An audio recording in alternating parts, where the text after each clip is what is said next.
5 ans de cela. Et alors? Il était malade, le cœur. 15 jours après, je le revois dans sa loge. Il avait tellement une pauvre gueule que j'en suis resté muet pendant quelques secondes. Alors j'ai essayé de plaisanter, je lui ai dit « Alors, farceur, c'est ça le fameux repos que tu devais prendre? Me rentre donc chez toi, sale cabot !» Et il m'a regardé en souriant et il m'a dit « Mais je suis chez moi, mon petit homme. » Puis il est entré en scène. C'est là qu'il est mort. Un quart d'heure après, le nez dans la rampe.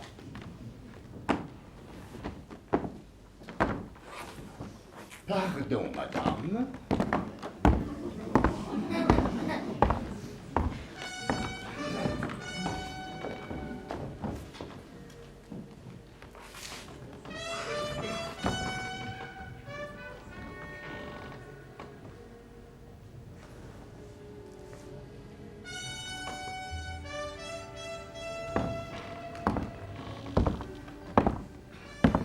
J'ai eu Monsieur Fernois, madame.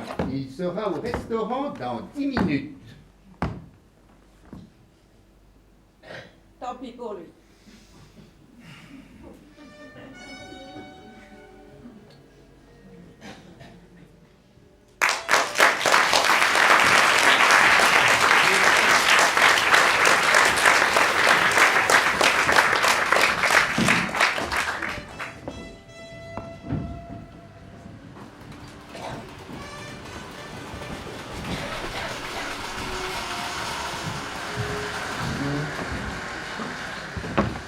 Ah, je vous apporte encore un bouquet, madame Ève.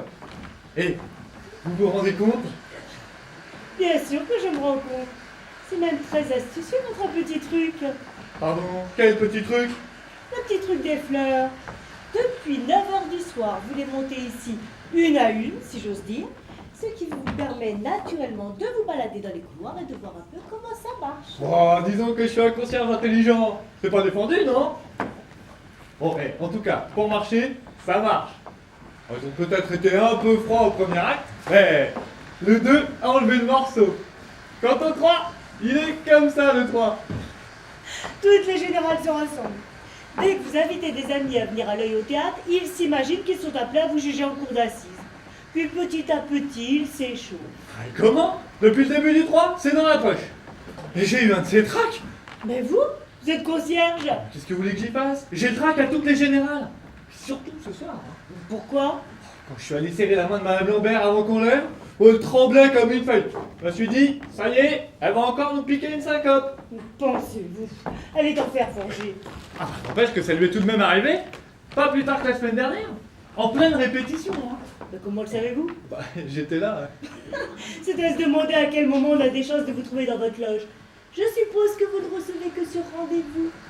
Bon concierge, ça doit faire des rondes. Je fais des rondes. C'est sûrement la fin de sa scène de rupture avec Monsieur Garnier. Fichez-moi de quand elle va arriver. Ah, le tien, ça crépite comme un feu de bois sec. Le vrai applaudissement, c'est celui qui crépite. Vous avez Elle est entendu partie, les oui. enfants? Cette fois, je crois que ça y est. Ah, vous l'étenez, Madame Lambert. C'est bien ça? J'avais pas vu une générale pareil depuis. Putain, mais attendez donc, depuis... Ah, vous nous le direz une autre fois. Fichez-moi le temps. Madame Lambert veut se reposer. Elle a juste 5 minutes avant sa prochaine scène. Bon, bah, je vais aller faire un tour d'emballage, hein, des fois qu'il y a encore des fleurs à monter. Sûrement, voyons. Fatiguée. Merveilleusement, je finirai par y laisser ma peau. Tu es allé jeter un coup d'œil dans la salle? Tu penses? Alors comment sont-ils? Emballé. Il paraît même que Robert Camp s'est mouché à la fin de ta scène du début du 2. Il avait peut-être pris froid. Sûrement. Bon, qu'est-ce qui s'est passé avec la petite Valamon? Je suis arrivée juste au moment où tu l'as serrée dans tes bras comme si tu avais voulu l'étouffer. Je voulais simplement l'empêcher de tomber. Bon, la pauvre petite était totalement paralysée par le trac. Dès qu'elle a attaqué sa dernière tirade, j'ai cru qu'elle n'arriverait jamais au bout. J'allais tout de même pas la laisser s'écrouler sous le nez du public. Et comme par hasard, tu lui as coupé sa sortie. Elle avait le nez dans ton corsage pour dire sa dernière réplique. Personne n'a rien entendu naturellement. Enfin, il n'y avait rien à entendre. Le plus important, c'était de la faire sortir le plus vite possible. Je comprends ça. Elle se débattait. Tu es idiote. Si j'avais lâché, elle serait tombée. Julia! Julia! Il faut que je vous parle. Et bien sûr, mon chou. Allez, laisse-nous. Et maintenant, je vais vous poser une question. Vous voulez savoir si je vous en veux? Mais pas le moins du monde, mon petit. Je sais trop ce que c'est que le trac. Quel trac? J'ai eu le trac, moi. Mais puisque je vous dis que cela n'a aucune importance. Ça alors? Mais c'est vous qui m'avez sauté dessus, brusquement, en plein milieu de ma grande tirade. Pourquoi? Pourquoi? Mais pour vous empêcher de tomber, naturellement. Vous étiez là, à vaciller comme au bord d'un gouffre, les mains tremblantes et les yeux exorbités. Je jouais ma scène. Je cherchais à exprimer l'angoisse de mon personnage. Allons donc, vous étiez en train de balbutier des phrases absolument incohérentes. Je disais le texte et vous le savez très bien. C'était pour faire comprendre l'émotion de mon rôle. Et le public marchait. J'allais avoir ma sortie. Mais là-dessus, là, vous vous ruez sur moi, vous me fourrez le nez dans vos seins et vous me jetez dehors, comme un paquet de linge sale. Ainsi donc, vous étiez en train de dire la pièce. Eh bien, figurez-vous, mon chou, que je n'en ai pas eu l'impression une seule seconde. Mais pendant notre scène de rencontre du 1, par contre, j'ai vraiment cru que vous aviez décidé de la jouer seule. C'est-à-dire? C'est-à-dire qu'à force de reculer lentement vers le fond sans avoir l'air de rien, vous avez réussi à me faire jouer toute ma scène dos au public. Et je ne sais pas si vous le savez, mais il est très difficile d'exprimer quoi que ce soit avec son dos. Au moins maintenant, c'est clair. Vous avez voulu vous venger en flanquant ma grande scène par terre. Oh mon enfant, les petites comédiennes n'ont jamais de grandes scènes, elles ont des scènes trop longues. Mais c'était ma scène à moi. La chance de ma vie. Enfin l'occasion de dire quelque chose de sensé et d'attirer l'attention des critiques. Oui, je sais, les deux fameuses petites lignes dans le Figaro. Quant à Mademoiselle Valamon, dont nous avons particulièrement apprécié le jeu sobre et expressif, etc. Mais parfaitement. Et vous devriez être la dernière à vous moquer de ce genre de choses. Mais essayez donc de vous rappeler le jour où vous avez débuté, vous aussi. Et pourquoi m'avez-vous donné ce rôle si c'était pour m'empêcher de le jouer? Je ne vous ai empêché que d'être ridicule.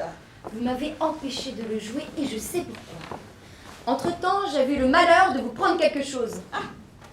Je vois, je crois que vous faites allusion à Monsieur Fernois. Exactement. Oui, enfin, c'est une erreur de plus à votre actif. Hein. Votre aventure avec ce garçon ne m'aura jamais rien inspiré qu'un immense sentiment de délivrance. Ne me prenez pas pour une idiote par-dessus le marché. C'est pourtant un emploi qui vous va particulièrement bien depuis quelques minutes. Évidemment, je n'ai rien à dire. Je suis chez vous, dans votre théâtre. Eh bien, c'est à se demander ce que vous diriez si vous n'y étiez pas. Bon, Eve, j'y vais. Oui, J'ai rien oublié. tout va bien. Allez, vas-y, file. Ceci dit, Chris, vous avez du talent. Beaucoup de talent, croyez-moi. C'est la première fois que je l'entends dire ça d'une comédienne vivante. Quelle drôle de femme. Mais vraiment. Avec elle, on ne sait jamais sur quel pied danser. Le principal, c'est de ne pas danser sur les siens. Vous avez vu comment elle vous a acheté dans les coulisses tout à l'heure? Pensez bien que ça n'a pas échappé. C'est quand même une grande bonne femme. L'ennui, c'est qu'on ne peut jamais arriver à l'aimer tout à fait ni à la détester complètement. Et si je vous disais que, tout compte fait, je la trouve plutôt sympathique? Parce qu'elle vous a trouvé du talent. Rassurez-vous, ça ne durera pas. Merci. Je commençais à être inquiète.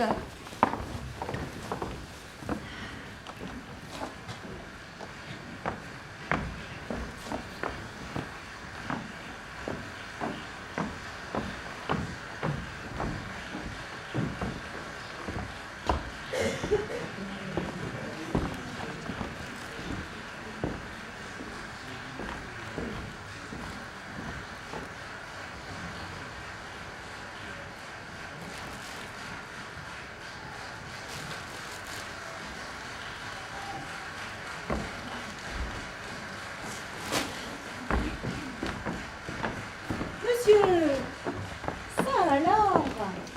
Bonjour Ève, ça va toujours? Ça va, monsieur? Alors vous êtes tout de même décidé à venir? Juste un petit tour en passant, maintenant pour souper. Madame Devry est dans la salle. Pardon, Madame Devry? Non, elle n'est pas dans la salle. Moi, je l'espère. C'est bien le milieu du dernier tableau du dernier acte, n'est-ce pas? À peine. Pourquoi? Tu n'as pas du tout rencontré Julia. Vous avez vu quelque chose de la pièce? Juste un petit bout du début et de la fin du 1 et une grosse partie du 2. Ouais, juste des scènes de Julia en somme. Où étiez-vous placé? Caché, veux-je dire. Juste au fond du deuxième balcon, entre une grosse dame et un type qui n'arrêtait pas de bouffer des cacahuètes comme s'il avait voulu battre leur corps du monde. Au moment où Julia attaquait sa scène de rupture, je me suis retourné pour l'engueuler et là je me suis aperçu qu'il pleurait la bouche pleine. Il pleurait? Vraiment? Comme un veau. On avait dû lui vendre des cacahuètes de très mauvaise qualité. Sûrement. Ça fait plaisir de vous retrouver, monsieur, toujours en pleine forme. Ah, je me maintiens. Bon, adieu Ève. Pas un mot à Julia de ma visite, hein. Promis? Jurez-le-moi. Je vous le jure. Ah, sacré vieille, que vous montez comme vous respirez. Et même mieux depuis que j'ai mon asthme. Ah, Vraiment, vous ne voulez pas rester encore un peu? je vous répète qu'on m'attend pour souper. Et on ne sait pas que vous êtes là, naturellement. On croit que je suis allé acheter des cigares. On a vraiment confiance en vous. Bah, ça vous regarde. Tout ce que je vous permets de lui dire, c'est que vous avez rencontré dans le couloir un type qu'il a trouvé merveilleuse. C'est pas déjà la fin du tableau. Ben, je crois bien que si. Madame a fait couper toute la scène avec le pape Alexandre. Ça me revient maintenant. Ah, ça vous revient maintenant. Bon, je n'ai pas le temps de vous dire ce que je pense de votre mémoire. Je file. Trop tard, vous serez obligé de traverser le plateau. Vous allez vous casser le nez sur Julia. Et la petite porte des sous-sols. Bah, elle est verrouillée. Quoi? Et combien de fois faudra-t-il vous dire que c'est une porte de secours? J'interdis qu'on verrouille cette porte, c'est clair? Pardon, oubliez que cela ne me regardait plus. Ah, ça y est, sort de scène. Ah, je suis fait comme un rat. Bon, cachez-vous, elle vous fait tellement peur. Comme ça. Dans vos KGB, vite. Moi, je ne veux personne dans les couloirs avant la fin du 3, Adrien. Il n'y a que 6 minutes d'entracte. Bien, madame. Ah, ça marche, hein. Oh, du tonnerre. 16 rappels en 2 actes et demi. Oh, du beau travail. Hein. J'aurais aimé que le grand Michel Gosselin fût dans la salle. Il aurait fait une de ses têtes. À propos, j'ai rencontré un type dans les couloirs qui était très ému et qui m'a dit qu'il te trouvait merveilleuse. Ah, et que faisait-il dans les couloirs, ce type? Encore passé par la petite porte des sous-sols. Hein. Il faudra que je me décide à la faire verrouiller, celle-là. Tu veux boire quelque chose? Tu sais bien que je ne bois jamais pendant une représentation. Ça, c'était bon pour le grand Michel Gosselin de s'aviver de whisky aux entr'actes. Moi, je ne suis qu'une petite comédienne de rien du tout qui respecte son métier. Ça va, j'y vais. C'est moi, Jean-Paul. Jean-Paul, entrez. Je peux vous parler 5 minutes, Julia? Si c'est vraiment urgent. C'est urgent et personnel. Dans ces conditions, laisse-nous, Ève.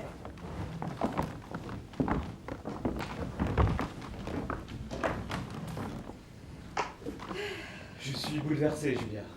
Là qui commence bien, tiens. Oh, arrêtez-vous de sourire un peu, voulez-vous? C'est sérieux. C'est sérieux et ce n'est pas facile à dire. Je vous aime. Pardon. C'est comme ça, je vous aime. Expliquez-le comme vous voudrez. Vous croyez pas que ce serait plutôt à vous de l'expliquer? Bon, je vais essayer.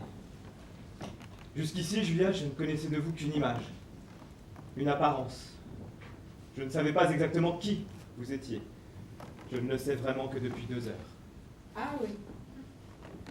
Depuis que je vous ai vu jouer, non pas avec des yeux de spectateur, mais avec un tas d'autres choses. Des remords, peut-être. Des souvenirs, en tout cas. Vous êtes une femme merveilleuse, Julia. Passion, générosité, faiblesse, mensonge, fierté. Tout est en vous, et tout y est plus grand que chez n'importe quel autre. Mais pour le savoir, il faut vous entendre et vous voir sur une scène. Dès que les lumières s'allument, vous flambez comme un fagot. Oh, c'est merveilleux, Julia. Voulez-vous que nous soupions ensemble ce soir? Je trouve la conclusion quelque peu terre à terre, mon ami. Soupons ensemble, Julia. Michel vous a quitté, vous êtes seul. Tout entre nous a été raté par ma faute, mais vous êtes assez riche pour donner 2 chances d'affilée à un maladroit. Non, Jean-Paul. Julia, Non. Savez-vous ce que notre petite aventure m'aura finalement apporté? Une preuve. La preuve que je suis la femme d'un seul homme. La femme de Michel. Ah, ça va, j'y vais. Vous pressez pas, Madame Lambert. La mécanique du rideau s'est coincée. Il en faudra 4 minutes à la remettre d'aplomb. Bon, ça va, à la 5e, je vous flanque à la porte. Naturellement. Bon Dieu de métier. Bon, alors ceci dit, hein, mon petit Jean-Paul, je vous remercie pour la bonne nouvelle. Vous êtes très gentil, mais regagnez votre place. Hein. Ainsi, je n'aurais servi qu'à vous prouver que c'est Michel que vous aimez. Oui, et c'est tout ce qui m'empêche de vous haïr. Très bien. Adieu, Julien. Je ne vous oublierai jamais.